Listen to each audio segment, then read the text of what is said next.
बिस्मिल्लाहिर्रहमानिर्रहीम। शाह शम्मा तबरेज़ रहमतुल्लाह ताला अलैह। आप मौलाना जलालुद्दीन रूमी के पीर व मुर्शिद हैं।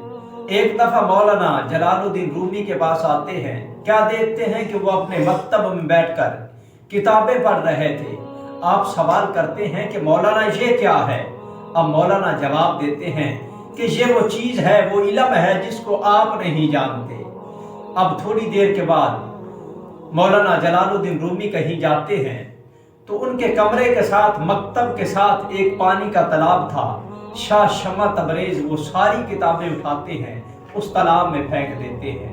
अब जब जलालुद्दीन रूमी वापस लौटते हैं, किताबें देखते हैं, किताबें नजर नहीं आती।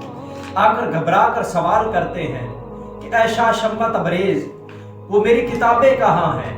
आपने फरमाया कि वो सामने तालाब में हैं। जब ये पता चला तो बहुत ज्यादा परेशान हुए, घबरा कर बोले कि ये आपने क्या किया है। मेरी इतनी मेहनत की किताबें लिखी हुई आपने तालाब में फेंक दी, पानी में फेंक दी, वो तो जाया हो जाएगी। आपने फरमाया कि इतना घबराए ना। तब कच्ची स्याही से किताबें लिखी जाती थी। शाह शम्मा तबरेज़ कहते हैं कि घबराए ना। शाह शम्मा तबरेज़ उठते हैं, वैसे ही किताबें उठाकर आपकी बारगाह में पेश करते हैं। देखते हैं कि एक लफ्ज भी नहीं मिटा और खुश्क किताबें हैं।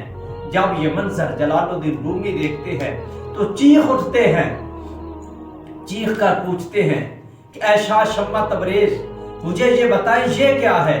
तो शाह शम्मा तबरेज़ कहते हैं ये भी एक इल्म है जिसको आप नहीं जानते। सुभान अल्लाह। अब शाह शम्मा तबरेज़ ये बात करके उठ के चलने लगते हैं तो मौलाना जलालुद्दीन रूमी अपने सर से अपना साफा उतारते हैं, दस्तार उतारते हैं, शाह शम्मा तबरेज़ के कदमों में रख देते हैं। कहते हैं कि अल्लाह रब्बुल इज्जत के लिए मुझे माफ कर दीजिए और मुझे अपना मुरीद कीजिए।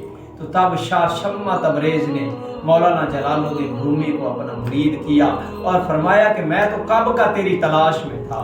ये हमारे बुजुर्ग हैं, देखिए क्या मकाम है इनका, अल्लाह ने क्या शान दी है इनको। अल्लाह रब्बुल इज्जत हम सबको इन बुजुर्गों से मोहब्बत करने की तौफीक अता